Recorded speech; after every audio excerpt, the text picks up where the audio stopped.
Thunderstorms are actually pretty cool, as long as they stay a safe distance of 100 kilometers away from me, Darren Barlow thought as thunder rumbled in the distance. He was sitting in one of the small, cramped carriages of the 5 p.m. train. Squashed to his right was an old lady knitting a sweater, and to his left a redhead girl in an incredibly elaborate black prom dress and a sour expression, who looked like the type of person to flip over the coffee table after losing a game of Monopoly. If there had been a table in the carriage, she probably would have flipped it. Except there wasn't. So, she couldn't. Thankfully. Opposite to him was the most burly, muscular man Darren had ever seen. He had tattoos all over his left arm and shoulder, with a twirly, pointy-uppy mustache that sat just above his lip and quivered whenever thunder boomed. To Mustache Man's left was a skinny, pale kid in a black hoodie. They had the hood up and was staring down at their phone, so Darren couldn't make out their expression. They seemed pretty sad though. Squashed up next to the rain-spattered window, with her bushy brown hair hanging around her head like some sort of curly curtain, was Darren's best friend Tricia Walker. She was hunched over her famous purple notebook, scribbling in it frantically, seemingly oblivious to her surroundings. Which puzzled Darren greatly. Seeing Tricia loved people watching, she said it helped for story writing inspiration, and the weirder the people, the better. And they were certainly a carriage full of curious-looking people. Another flash of light lit up the sky, and when the thunder boomed, Darren could tell it was much closer than before. He knew because he counted the seconds between the flashing and the rumbling, just like his grandpa had taught him to. 23 kilometers. It wasn't exactly the desired 100, but would have to. For now. He looked over again at Tricia, who was still huddled over her book like some sort of forest goblin. Darren knew she was probably making that concentrating face of hers, the one she made whenever she was figuring out exactly how to narrate a certain nature scene or focused really hard on an essay. Underneath her massive hair, her freckled face was all scrunched up, with her brows knitted together and her eyes going all squinty. Suddenly the Monopoly girl next to him stood up with such force it made him jump, which made the old lady drop her knitting and curse loudly, which made everyone gasp simultaneously because that's not the sort of thing you'd expect nice-looking old ladies who knit cat sweaters do.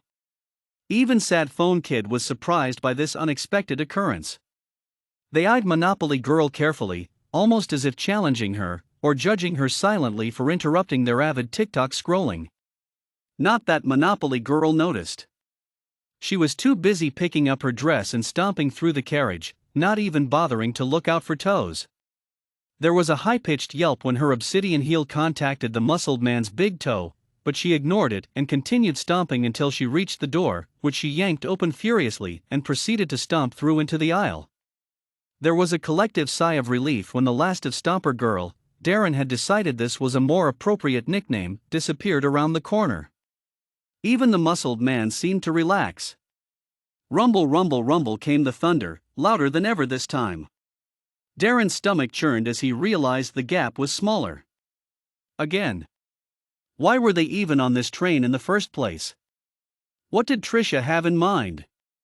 And what were their parents thinking, letting two 14-year-olds catch a train to the middle of nowhere all on their own? He trusted Tricia, but had to admit, she could be really vague sometimes. And scary. Glancing over at his friend again, Darren found that Tricia had stopped scribbling. Her purple notebook was tossed to the side, and she was staring out of the window. A brilliant flash of light lit up her face, and Darren could see a streak of electricity reflected in her eyes. "The next stop is ours, Sky Boy," his friend suddenly spoke, calling him by the nickname she'd given him 3 weeks ago when they first met. Darren still wasn't sure what to make of it. He cleared his throat. "All right. Where exactly are we going again? If I told you, it wouldn't be an adventure. But you know, so why can't I?" He was starting to get nervous now, and he was wringing his hands together. The sky was dark and scary. He didn't like thunder in the slightest, and Tricia knew that. Their adventures were supposed to be fun.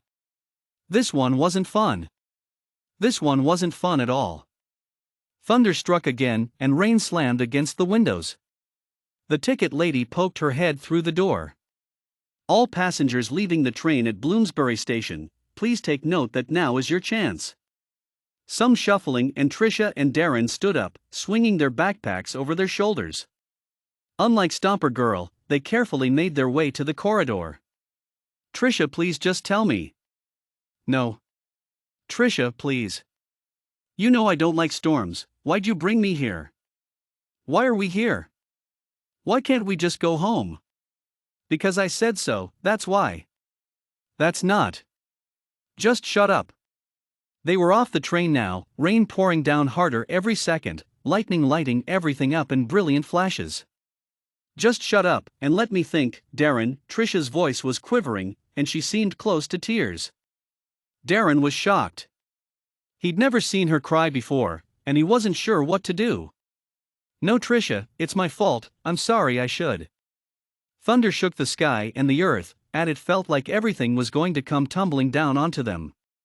Darren pulled Trisha closer to him, trying to steady his own shaking hands.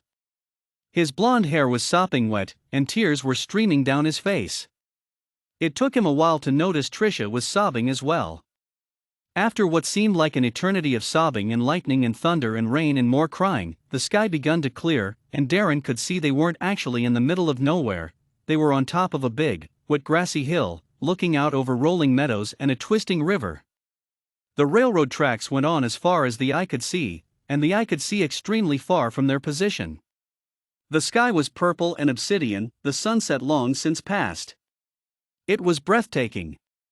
Before he could even register the sheer beauty of the landscape, Trisha dragged him to the edge of the hill, and plopped her backpack then herself onto the soggy grass.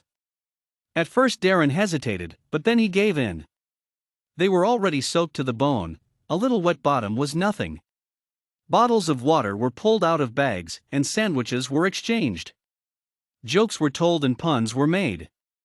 Bottoms slid on the mud and views were taken in. It was perfect.